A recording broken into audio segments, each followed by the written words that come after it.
बिस्मिल्लाहिर्रहमानिर्रहीम। अस्सलाम वालेकुम स्टूडेंट्स, मैं हूं Mudassir Jameel.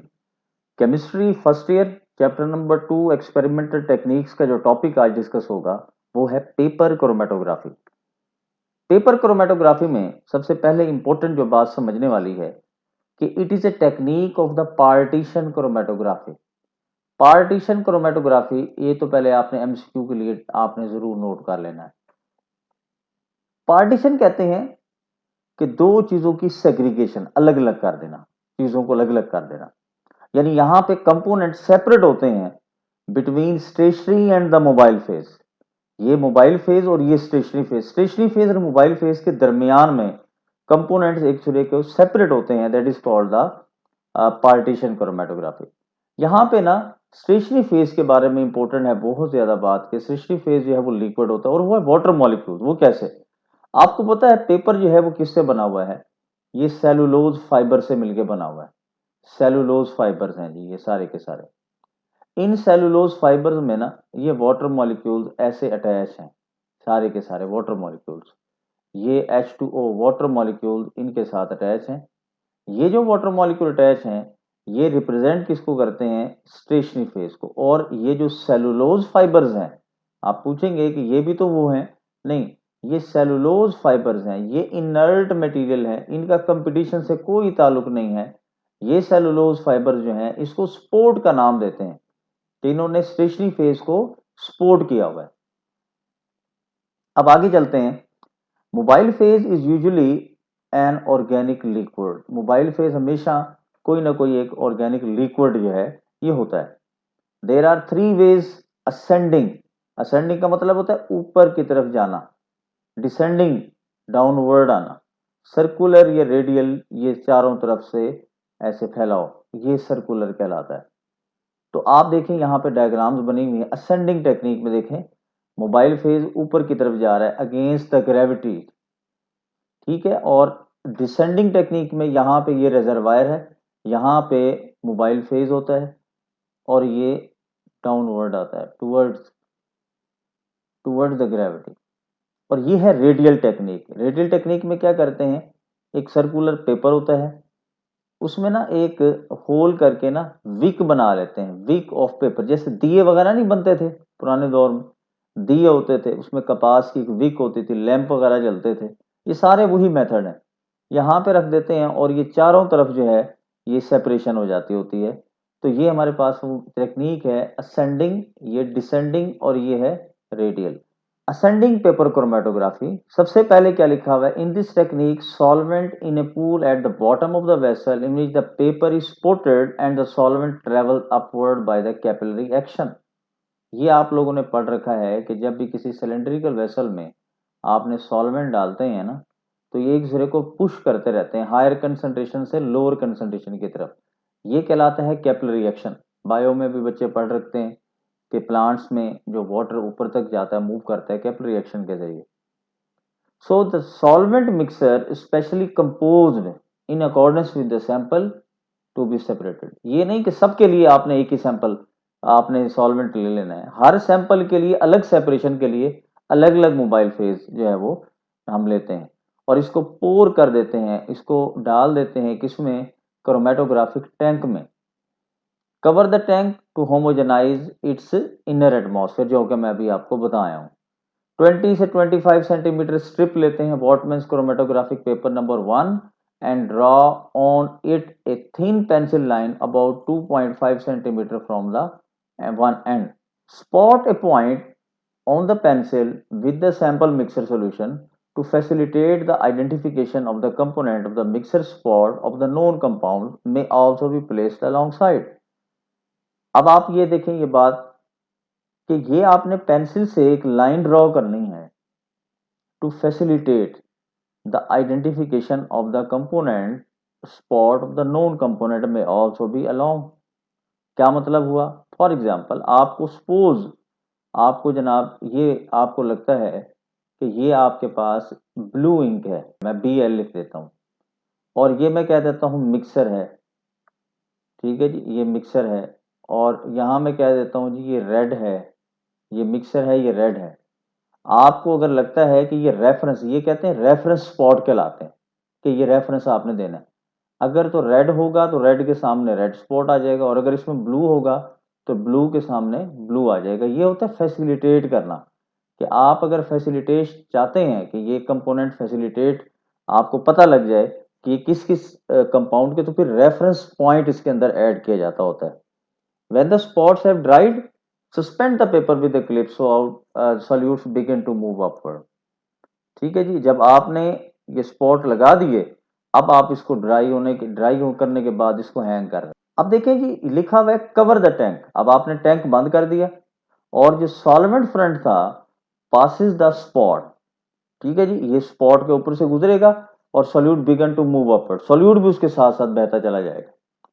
The rate at which the move depends on their distribution coefficient. अब आपने के की वैल्यू लास्ट लेक्चर में आपने देखी थी कि अगर तो उस कंपोनेंट की अफेक्शन सॉल्वेंट के साथ ज्यादा होगी तो वो ज्यादा ऊपर तक जाएगा, और अगर सॉल्यूट के अगर उसकी स्टेशनरी फेज के साथ ज्यादा होगी तो वो ज्यादा उसके अंदर नहीं डिसॉल्व होगा और वो ऊपर तक नहीं जाएगा। When the solvent front has risen about 3/4 यानी 75% तक, आप समझ लें उसकी लेंथ तक पहुंच चुका हो, तो उसको आप रिमूव कर दें और mark the solvent front with pencil and allow the strip to dry. अब चलते हैं जी इसके प्रोसेस की तरफ। ले जी, आपको लेके आते हैं लैब में। सबसे पहले हमने एक पेपर लिया और इस पेपर से अबव ऑलमोस्ट, हमारी बुक में तो 2 सेंटीमीटर तक है, लेकिन हम यहाँ पे एवरेज जो है 4 सेंटीमीटर अबव एक एहतियात के लिए एक लाइन ड्रॉ करते हैं और दरमियान में एक लाइन लगा लेते हैं, ताकि हम अपने रेफरेंस पॉइंट को भी और अपने इम्प्योर पॉइंट को भी अलग अलग ऑब्जर्व कर सकें। अब ये लाइन लगाने के बाद हमने एक कैपिलरी ट्यूब लेनी है। कैपिलरी ट्यूब से यहाँ हमने रेड और ब्लू इंक का जो मिक्सर हमने किया हुआ था वो हमने लिया और उसके ऊपर एक स्पॉट लगा दिया। ये हमने स्पॉट लगाया और इसको ड्राई होने दें थोड़ी देर। उसके बाद दोबारा से इसको सैचुरेट करना है अगर हमने, तो दोबारा से हमने स्पॉट लगाया और इसको ड्राई होने के लिए हमने रख दिया थोड़ी देर के लिए। अब ये ड्राई होगा जब, तो हमने एक अपना मोबाइल फेस प्रिपेयर करना है। सबसे आसान तरीका ये है कि आपने जो है यहाँ से जो है मोबाइल फेस क्रोमेटोग्राफिक टैंक में डालें और इसको कवर कर दें लिड को इसको, और उसके बाद इसमें आइसोप्रोपाइल अल्कोहल जो दूसरा हमारा मोबाइल फेस का सॉल्वेंट है वो भी मेजरेबल क्वांटिटीज में हमने लेना है, और वो भी हमने इसके अंदर ऐड अप कर दिया ताकि ये तमाम एनवायरनमेंट सेचुरेट हो जाए। जब ये प्रोसेस चलता रहेगा तो हमने इसको थोड़ा सा मिक्सअप करना है और मिक्स करने के बाद दोबारा से इसको कवर कर देना है। जब ये कवर हो जाता है तो हमने अपना पेपर लिया और इसके अंदर हैंग कर दिया। एहतियात ये रखनी है कि आपका जो पॉइंट जो आपने लगाया था वो इस मोबाइल फेस से ऊपर रहे, वो इसके अंदर डिप ना हो, और इसको थोड़ी देर के लिए आपने छोड़ देना है। और इस प्रोसेस को आपने नोट करना है कि ये होने देना है, और ये सॉल्वेंट जब 3/4 पार्ट तक पहुंच जाए ऑलमोस्ट, जिसको हम 75% हम कहते हैं यहाँ तक पहुंच जाए, तो हमने इसको स्टॉप कर देना है और इसको हमने निकाल लेना है वापस उस स्ट्रिप को। इसको थोड़ी देर ड्राई करना है और दोबारा से पेंसिल लेके हमने ये सॉल्वेंट फ्रंट लाइन जो है वो ड्रॉ कर देनी है।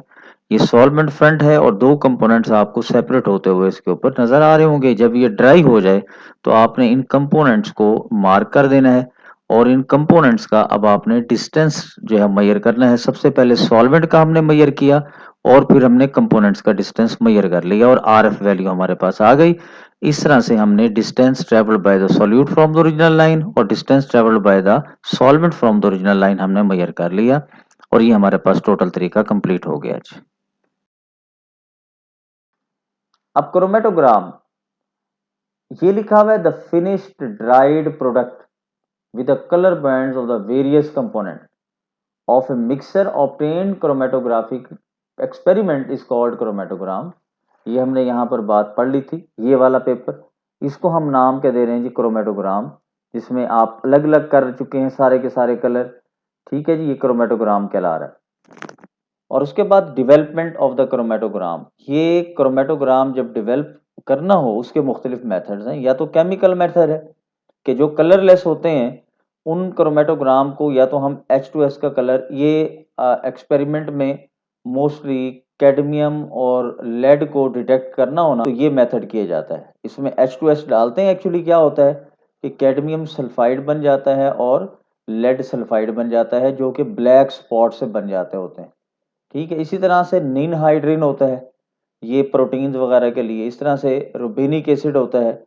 और ये वो मेथड्स हैं जो हम केमिकल मेथड कंसीडर करते हैं कि स्प्रे किए जाता है। इसको लुकेटिंग एजेंट्स भी कहते हैं हम। ये जस्ट आप अंडरस्टैंडिंग के लिए आप सुन लें, इनको लुकेटिंग एजेंट्स भी कहते हैं।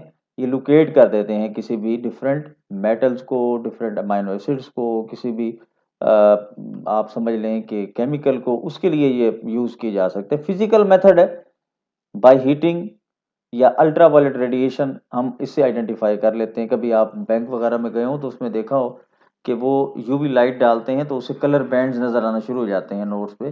तो वो फिजिकल मेथड है डिटेक्ट करने के लिए। ठीक है, ऐसे कंपोनेंट जो फिजिकली अल्ट्रावायलेट एक्टिव कंपाउंड्स होते हैं ना, उनको चेक करने के लिए अल्ट्रावायलेट रेडिएशन डाली जाती होती है। ये मेथड्स हैं दो जो हमने यहाँ पर स्टडी कर ली। अब रिटार्डेशन फैक्टर, रिटेंशन, रिटार्डेशन, रोकना, कहाँ रुका, वो मैंने आप देखें। देखिए RF वैल्यू जब हमने फाइंड करनी होती है तो सॉल्वेंट फ्रंट इसको नाम दिया था। ये स्केल के साथ आपने मेजर कर लेना कितना है, और जहां तक कंपोनेंट पहुंचा वो आपने मेजर कर लेना। कहां से करना है, ओरिजिनल लाइन से करना है। तो बेटा ये वाला जो डिस्टेंस होगा और ये वाला डिस्टेंस, इनकी रेशो निकालनी है। वो कैसे, 2.51 ओवर 2.8 करना है, और ये RF आ जाएगा। RF हमेशा जो डिनोमिनेटर फैक्टर है ये हमेशा ज्यादा, यानी सॉल्वेंट का डिस्टेंस नीचे रखना है, सॉल्यूट का ऊपर रखना है। तो distance travelled by the component और distance travelled by the solvent front, तो ये दोनों डिस्टेंसेस की रेशो, और ये हमेशा लेस देन 1 होगी। यूनिट्स इसकी होंगी नहीं क्योंकि रेशो है। और ये आप इसको जो है वो रिलेट कर सकते हैं टू द डिस्ट्रीब्यूशन कोफिशिएंट। अब आप देखें, अंडरस्टूड बात है कि अगर RF ज्यादा होगा तो K की वैल्यू भी ज्यादा होगी, और कंसंट्रेशन ऑफ कंपोनेंट जो है इन मोबाइल फेज भी ज्यादा होगा। ठीक है, ऊपर तक जाएगा ना, ऊपर तक जाएगा तो डेफिनेटली ये RF की वैल्यू भी ज्यादा होगी और K भी रिप्रेजेंट करेगा। तो ये रिलेट कर रहे हैं एक दूसरे के साथ। So this is about the retardation factor. Uses क्या है क्रोमेटोग्राफी के? Technique of chromatography useful in the organic synthesis for separation, isolation and purification of the products. They are equally important in qualitative and quantitative analysis. Organic synthesis में separation करनी है, isolation करनी है, purification करनी है, तो उनके लिए ये यूज हो रहा है। इक्वली इंपॉर्टेंट क्वालिटेटिव और क्वांटिटेटिव एनालिसिस। ठीक है जी, कलर्स वगैरह की जजमेंट करना ये क्वालिटेटिव है, और क्वांटिटी वगैरह अलग करना ये आगे कॉलम क्रोमेटोग्राफी होती है, ये वहां पर क्वांटिटेटिव क्रोमेटोग्राफी में यूज हो जाता है। This technique is useful for determination of purity of the substance. It is important for the forensic analysis. ठीक है, मुख्तलिफ किस्म के जो फोरेंसिक साइंसेज हैं उसमें इसने यूज होना है, तो फोरेंसिक एनालिसिस में जो है ये यूज हो सकता है। तो ये 4 पॉइंट हैं जो आप लोगों ने याद रख लेने हैं। अब एक्सरसाइज का क्वेश्चन नंबर 7 देखना है जी। Following figure show the developed chromatogram on paper with 5 spots. ये A, B, C, D and X, ये D कंपोनेंट हमारे पास है। अब यहां पर देखें, सैंपल A है, सैंपल B है, C और D। क्वेश्चन ये है कि find out the composition of X। आपने करना ये है, इसके सामने ऐसे लाइन ड्रॉ कर लेनी और देखिए किसको जाके मिल रहा है। ये देखिए ये मिल रहा है B के साथ, इसलिए X किसके इक्वल हो जाएगा, B प्लस C। ये देखें जी कंपोनेंट कहाँ जा रहा है, ये C पे जा रहा है। ठीक है, तो इसमें क्या चीज शामिल है, B शामिल है और इसमें C शामिल है। अब वो कहता है विच सैंपल इज इम्प्योर। ये 4 सैंपल है, 1 2 3 4। इनमें से इम्प्योर सैंपल कौन सा है? देखें, इस A का एक स्पॉट, B का एक स्पॉट, C का एक स्पॉट, D में 2 स्पॉट बन रहे हैं, तो ये इम्प्योर सैंपल कंसीडर होगा। तो इम्प्योर सैंपल क्या है जी, D है। ठीक है जी, D है। और इसमें कंपोजिशन क्या क्या है वो हम मेजर कर लेते हैं। एक तो देखें इसके सामने क्या चीज आ रही है, ये A आ रहा है, इसका मतलब D में क्या चीज शामिल है, A शामिल है। और डी में क्या चीज़ शामिल है, आप देखें किसके सामने आ रहा है, ये सी के सामने आ रहा है, तो इसका मतलब डी में और क्या शामिल है, सी। ठीक है जी, तो ये डी की कंपोजिशन है ए प्लस सी। इस तरह से प्योरिटी का भी पता लग गया, कंपोजिशन का भी पता लग गया। So that's the end of today's discussion जी। Thank you very much for your listening and watching the video. ये अपने दोस्तों में शेयर करें और सब लोगों तक ये वीडियो पहुंचाना आप लोगों की रिस्पॉन्सिबिलिटी है। तो thank you very much, keep watching the videos. Allah Hafiz.